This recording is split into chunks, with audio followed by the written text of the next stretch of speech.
అత్యుత్తమ ప్లేస్మెంట్స్ తో ఎంఎన్సీ కంపెనీలలో ఉద్యోగమే లక్ష్యమా? ఇంజనీరింగ్ చదవాలనే మీ పిల్లల కలని కేజీ రెడ్డి కాలేజ్ తో నిజం చేసుకోండి.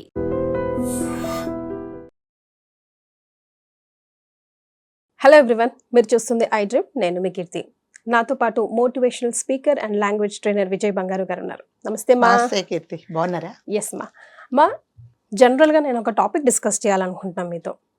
అమ్మాయిలు ఈజీగా అబ్బాయిలకి పడిపోతున్నారా, లేదంటే అసలు ఏం జరుగుతుందో నాకు అర్థం కావట్లేదు. ఈ డార్క్ వెబ్ అనేది ఒకటి స్టార్ట్ అయిన తర్వాత చాలామంది అమ్మాయిలు ఈ ఊబిలో చిక్కుకొని చాలా తక్కువ మంది వెలికి రావడం, ముందడుగేసి ఒకరిని చూసి ఒకరు ఇప్పుడిప్పుడే బయటకు వస్తున్నారని ఒక విధంగా చెప్పుకోవచ్చు. రీసెంట్గా ఇక్కడ మన బాచుపల్లిలో ఇష్యూ చూస్తే కాలేజ్ అమ్మాయిని ట్రేస్ చేసి ఇన్స్టాలో పరిచయమైన 2 రోజులకే, నాకు నచ్చని విషయం అక్కడే, పరిచయమైన 2 రోజులకే తన లవ్ ప్రపోజ్ చేయడం, కలవడం, ఇక అదంతా స్టోరీ మీరు చెప్తేనే బాగుంటుంది. నాకన్నా తిరిగి సూసైడ్ చేసుకుంది అని కాలేజ్ నుంచి ఇన్ఫర్మేషన్ వచ్చిన తర్వాత పేరెంట్స్ రావడం, ఈ హిస్టరీ అంతా వెలుగు రావడం వచ్చింది. అసలు ఎందుకు ఇంత ఫాస్ట్గా ఇవన్నీ జరిగిపోతున్నాయి? Fast in the sense 2 years time పట్టింది అనుకోండి, బట్ ఆ 2 yearsగా హరాస్మెంట్కి అమ్మాయి గురి అవుతూనే ఉంది. మీరు అన్నది అంటే మనకు తెలిసింది ఒకటే విషయం కీర్తి, ఏది ఓన్లీ ఆ అమ్మాయి ఇది వెలికి వచ్చింది కాబట్టి అంతే. సో మనకు తెలియనివి క్షణక్షణం ఇప్పుడు మన ఇద్దరం మాట్లాడుకుంటున్నా, స్టూడియోలో మాట్లాడుకుంటున్న టైంలో కూడా ఇంకొకటి జరుగుతుంది. సో అంటే అమ్మాయిలు ఎలా అయిపోతున్నారంటే, మరి ముఖ్యంగా అంటే వాళ్ళ లిమిట్స్ ఏంటి, వాళ్ళు ఎలా ఉండాలి అనేది మర్చిపోయేసి, వాళ్ళ లిమిట్స్ దాటేసి, అంటే కని పెంచిన తల్లిదండ్రులను నమ్మటం లేదు.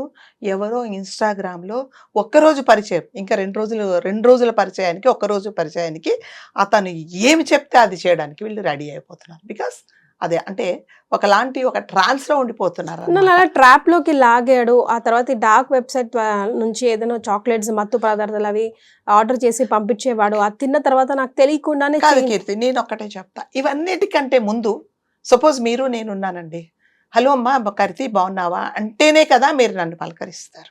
దాని తర్వాత నెక్స్ట్ ఏముంటుంది, మేడం బాగున్నారా, ఎక్కడ ఉంటారు, ఏంటి అని వివరాలు ఎప్పుడు ఉంటాయి?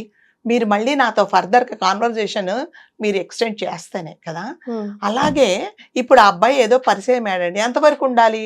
ఇప్పుడు అతను హలో అంటే హలో వరకు ఉండాలి. వీళ్ళ పరిచయాలు ఎలా పెరిగిపోయినా 2 రోజులకి ఎవరైనా ప్రపోజ్ చేయడమే కాకుండా అతనితో ఎంత చనువు అంటే ఒంటరిగా ఆమె ఉండడానికి కూడా వెనుకాడనటువంటి ముందంజ వేసింది అనమాట. స్త్రీలు అన్నిట్లో చాలా ముందంజగా ఉన్నారు, చాలా ఎదిగిపోతున్నారు అంటే నిజంగానే విల్ ఫీల్ ప్రౌడ్. కానీ ఇలాంటి విషయాలలో మరి ఆమె ఏం చూసి అతన్ని నమ్మింది చెప్పండి కదా. అది చాలా అంటే వాళ్ళు ఏమనుకుంటున్నారంటే, మేమేం చేస్తే అదే కరెక్ట్, అసలు మనం కాలేజీకి ఎందుకు వస్తున్నాము, ఏంటి మన అసలు గోల్ ఏంటి అనేది అన్నీ మర్చిపోయేసి, ఎవరినైతే నమ్మకూడదో, ఎవరైతే అసలు మనకు తెలియదండి, అతను అబ్బాయి ఎవరో తెలియదు, నువ్వు ఎలా నమ్ముతావు? నమ్మిన తర్వాత 2 రోజులకు అతను ప్రపోజ్ చేశాడు, ఫైన్, పోనీ అంత నిజంగానే చాలా అట్రాక్షన్ ఇద్దరికి ఒకరికొకరు, సరే ఓకే ఫైన్, అంతవరకు కూడా మనం ఏమనట్లేదు, యాక్సెప్ట్ చేద్దాం. ఒకవేళ అంటారు కదా, చూసిన క్షణంలోనే నేను ఫస్ట్ నైట్ అని ఇంకేమిటో చెప్తారు, సరే ఓకే, దానికి కూడా మనం ఏమీ అనట్లేదు, for that also we have no problem. దాని తర్వాత ఏం చేశాడంటే అతను, అంటే ఎప్పుడైనా కీర్తి, ఎవరైనా ఒక మనిషి ఒక అబ్బాయి ఒక అమ్మాయిని ఇష్టపడుతున్నాడు అంటే ఫిజికల్గా ఇష్టపడటమా, లేకపోతే మనస్ఫూర్తిగా మనసుతో ప్రేమిస్తున్నావు అనేది కూడా చాలా ఇంపార్టెంట్ కదా. ఎవరైతే చూడండి, ఆ కుర్రోడు సరే ప్రపోజ్ చేశాడు, ప్రపోజ్ చేయడం అంటే ఏంటి, నీతో పాటు నేను కలగాలం, నువ్వు ఉండేంత దాకా మరిద్దరం కలిసి ఉంటాము అనేదే కదా ప్రపోజల్ అంటే. పెళ్లి ప్రపోజల్ అంటే అంతే కదా, నువ్వంటే నాకు ఇష్టం, మరిద్దరం కలిసి ఉందాము, సో జీవితాంతం నీకు నేను, నాకు నువ్వు తోడుంటాము అని అనుకున్నాడు. అంటే ఏంటి, నా సొంతం అనుకున్నప్పుడు అతను మరి వేరే వాళ్ళకి ఎలా షేర్ చేస్తారండి ఈ అమ్మాయిని? అప్పటికైనా ఈ అమ్మాయికి తెలియాలి కదా. అంటే ఈ అమ్మాయిని ఏం చేశాడంటే ఓన్లీ తన మోజు తీరేదాకా వాడుకున్నాడు.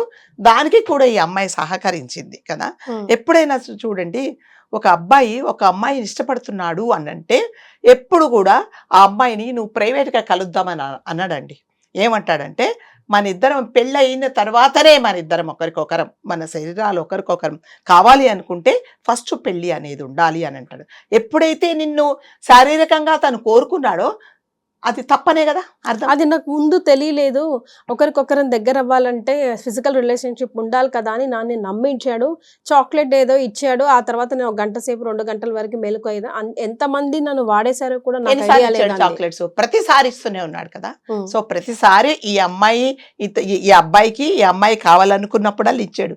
నెక్స్ట్ డే అయినా అమ్మాయి కొంచెమన్నా అంటే మీరు అన్నట్టుగా ఒకలాంటి మత్తులో ఉండిపోయింది అనుకోండి, ఒక్కసారి నా రియలైజేషన్ ఉండదా అమ్మాయికి? అంటే లైక్ అప్పటికే పానిక్ అటాక్ అయిపోయింది అమ్మాయికి. అవును. Because first time, second time, 3 time commit అయిపోయింది. అయిపోయింది కదా. అవును. అప్పటికి ఇంకా పిక్చర్స్, వీడియోస్ అన్ని చూపించడం, నువ్వు రాకపోతే నేను ఇది చేస్తా, అది చేస్తా, అక్కడ చూపిస్తా, ఇక్కడ చూపిస్తా, వెబ్సైట్ లో పెడతా, సోషల్ మీడియాలో పెడతా అని తనని 1.5 2 years అవును లాగా కీర్తి, నేనేం చెప్తానంటే సో మన లిమిట్స్ అనేది మనం ఎప్పుడైతే దాటుతామో అవకాశం వా- నువ్వే అవ- ఇచ్చావంటారు. ఇచ్చావు కదా, అవకాశం ఆ అమ్మాయే ఇచ్చింది.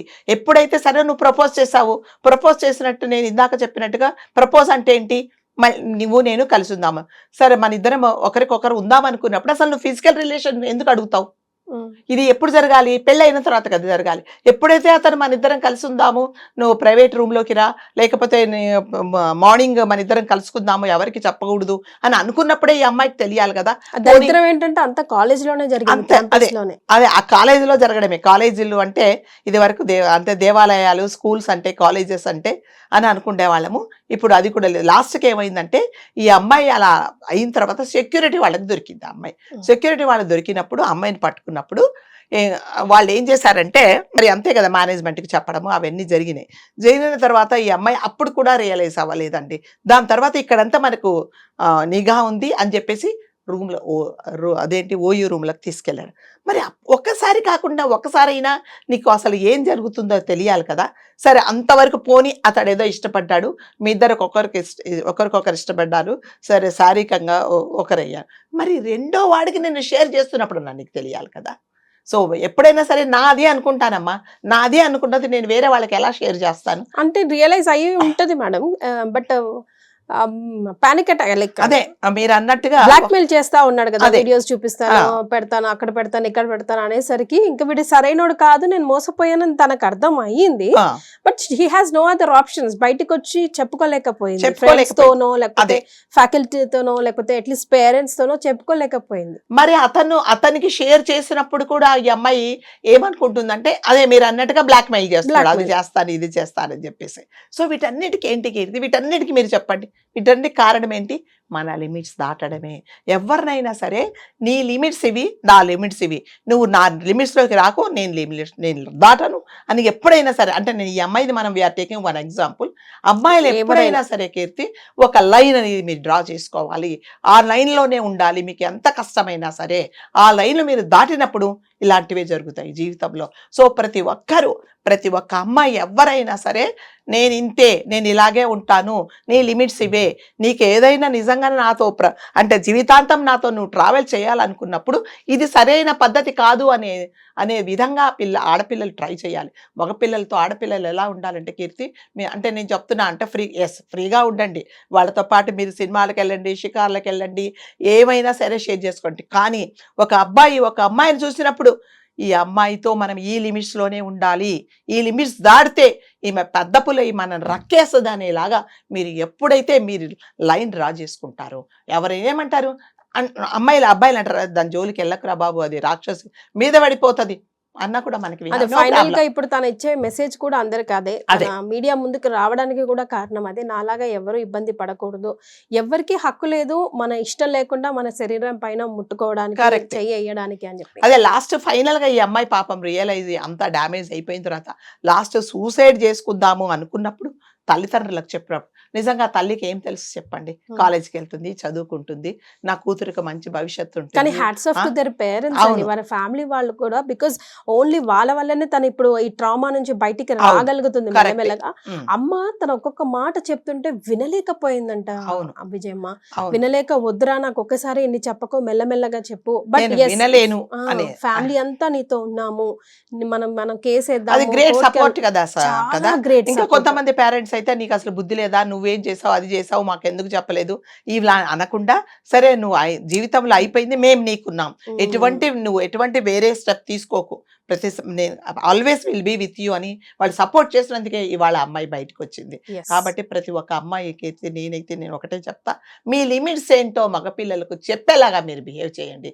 లేకపోతే ఈ అమ్మాయి ఇట్లాంటి అమ్మాయిలు ఎంతమందో ఉంటారు అంటే మనకి వాళ్ళు తెలిసింది కాబట్టి వాళ్ళు ఇది మాట్లాడుకుంటున్నాము. ఎంతోమంది హాస్టల్స్కి వస్తారు కీర్తి, పాపం తల్లిదండ్రులు ఎంతో కష్టపడేసి తినక వాళ్ళు ఉన్న ఆస్తులు అమ్మేసుకొని మా పిల్లలు ఇక్కడ బాగుంటారు అంటే ఇక్కడికి వచ్చిన తర్వాత వీళ్ళు ఏమవుతారంటే వీళ్ళకి ఒక కంట్రోల్ అనేది ఉండదు. ఎక్కడో అంటే స్కూళ్ళల్లో కాలేజీలలో చదివేసి ఒక చిన్న ఊర్లలో వాళ్ళకి ఒక లిమిటేషన్ ఉంటుంది కదా, పొద్దునే కాలేజీకి వెళ్ళాలా, ఈవినింగ్ రావాలి, అమ్మ దగ్గరికి వెళ్ళాలి, పేరెంట్స్ దగ్గర ఉండాలి అనేది ఉంటుంది. కానీ ఇక్కడికి వచ్చేటప్పుడు కదా వీళ్ళకి ఒక స్వతంత్రులాగా అయిపోతారు. ఒక హాస్టల్స్లో ఉంటే వార్డెన్ ఏం చేస్తుంది, మీరు కరెక్ట్గా నాకు నెలకు ఫీజు కట్టారా లేదా అనేది చూస్తుంది తప్ప మిగతా అవన్నీ చూడు. సో మీ సెల్ఫ్ డిసిప్లిన్ ఎవరికైనా, ప్రతి ఒక్క ఆడపిల్లకు సెల్ఫ్ డిసిప్లిన్ లేకపోతే ఇలాంటివి జరుగుతాయి. నేనేం చేస్తున్నాను, ఈ పని చేసినందువల్ల నాకు జీవితంలో నష్టం జరుగుతుందా, నేనేమైనా కోల్పోతానా, అంటే మీరు చూడండి పరువు మర్యాద తల్లిదండ్రులు అవన్నీ వదిలేండి, ఫస్ట్ సఫర్ అయ్యేది మీరే. ఫస్ట్ సఫర్ అయ్యేది ఎవరంటే ఇమీడియట్ ఎఫెక్ట్ అయ్యేది నీ శరీరమే, నీ మనసే, నీ గోతిని నువ్వే తవ్వుకుంటున్నావు. కాబట్టి ప్రతి ఒక్క ఆడపిల్ల ఎలా ఉండాలి అంటే లిమిట్స్ ఏంటి, నేను దేనికోసం వచ్చాను ఇక్కడికి, నా పర్పస్ ఏంటి అనేది ఉండాలి. ప్రతి ఒక్క మగపిల్లలకు కూడా నిజంగానే ఈ అమ్మాయి అన్నిట్లో బాగానే ఉంటుందిరా బాబోయ్, మనం లిమిట్స్ దాటితే మనం చంపేస్తుంది అనేలాగా భయం పుట్టేలాగా ఎవరైనా ఉంటే మాత్రం ఇలాంటివి జరగవండి. లేకపోతే ఇలాంటివి జరుగుతుంది. ఎంతమంది ఊర్లలో నుంచి వచ్చి హాస్టల్స్లో ఉండి ఇట్లాంటివి చేసేసి లాస్ట్కి ఏం చేయాలో తెలియక ఆ పిల్లలు ఏమైపోయారో తెలియక తల్లిదండ్రులు గుండెలు బాదుకొని ఇదిగో మీ అమ్మాయి లేదు ఇక్కడ అంటే తల్లిదండ్రులు ఏం చేస్తారు, తిరిగి ఒక హాస్టల్లో చేరుస్తారు. వీళ్ళు వెళ్ళిపోయిన తర్వాత వీళ్ళ ఇష్టం వచ్చినట్టు ఇంకొక హాస్టల్ ఎత్తుక్కొని తల్లిదండ్రులకు పిల్లలు ఏ హాస్టల్లో ఉన్నారు కూడా తెలియకుండా వాళ్ళని డార్కులు పెట్టేసి ఫోన్ చేస్తే కూడా నేను బిజీగా ఉన్నానని చెప్పేసి లాస్ట్కు చివరికి ఎవరితోనూ వెళ్ళిపోయి వాడి అవసరాలు తీర్చుకొని 10 మందికి పనిచేసి దాన్ని చంపేసినప్పుడు కూడా పాపం తల్లిదండ్రులకు చెప్తే వాళ్ళు బోరుమని ఏడుస్తారు. అంటే వాళ్ళకి తెలియదు కదా ఏమైందో తెలియదు. ఏమ్మా మీకు తెలియదా అని అడిగితే నాకు తెలియదు నాన్న, నాకు మా హాస్టల్లో పలానా హాస్టల్లో చేర్పించారనేసి గుండెలు బద్దలయ్యేలాగా ఏడుస్తున్నారు. కాబట్టి దయచేసి ప్రతి ఒక్క ఆడపిల్ల నా పర్పస్ ఏంటి, నేను ఎందుకు వచ్చాను మళ్ళీ చెప్తున్నా, ఈ పరువు మర్యాద మీ అమ్మగారు చనిపోతారు, మీ నాన్నగారు పోతారు, ఇవన్నీ కాదు. ఫస్ట్ ఆ ఎఫెక్ట్ ఇమీడియట్ ఎఫెక్ట్ అయ్యేది మీరు. బంగారు భవిష్యత్తు ఉండాల్సిన ఆడపిల్లలు ఇక్కడికి వచ్చేసి మీ జీవితాలు నాశనం చేసుకుంటూ ఉంటే అంటే పక్కన వాళ్ళందరూ మనం అందరం ఎంతో బాధపడతాం కదా. మనం నిజంగా మనకి ఎవరో కూడా తెలియని అమ్మాయిని గురించి మనము నిజంగా చాలా బాధేస్తుంది. ఆ అమ్మాయి చెప్తుంటే ఒక తల్లి వినలేక అమ్మ నాకు చెప్పకు, నేను భరించలేను అని అన్నప్పుడు నిజంగా అమ్మాయి ఎంత టార్చర్ అనుభవించింది. వీటన్నిటికీ కారణం మళ్ళీ నేను చెప్పేదంటే మీ లిమిట్స్ మీరు దాటకండి, ఎటువంటి వ్యామోహాలకు వెళ్ళకండి.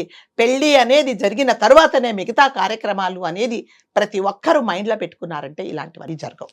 Exactly, Emma. Thank you so much. Thank you so much. And for more videos, please subscribe to iDream. Please subscribe to iDream. Please subscribe iDream. And please subscribe to iDream. For more videos, subscribe to iDream. please like, share and subscribe to the channel. Congratulations, iDream. Subscribe to iDream. Subscribe to iDream. So subscribe to iDream Media. iDream team andarki huge congratulations. Please subscribe iDream Media. Please subscribe to iDream. Subscribe iDream. Please subscribe to iDream. iDream అంటే నా కళల ఛానల్ను subscribe చేసుకున్న నోరు తిరుగుతలేదు, మీరైతే గంట గుర్తు కొట్టండి. For more such videos, please subscribe to iDream.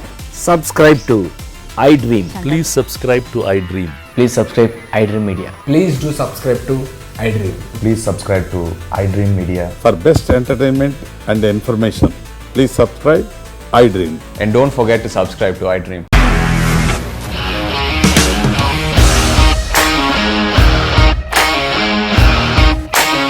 ఇండస్ట్రీలో కమిట్మెంట్ ఇష్యూస్ వస్తే నీకు కూడా వచ్చినట్టు మార్నింగ్ తీసుకెళ్ళాలంటే కొట్టి పడేస్తారు.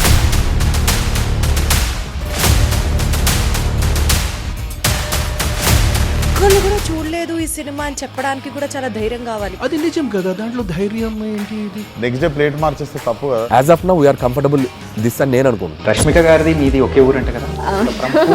నీకు కోపం వచ్చిందంటే బాగా తిట్టేత్తరా? తిట్టేద్దామండి.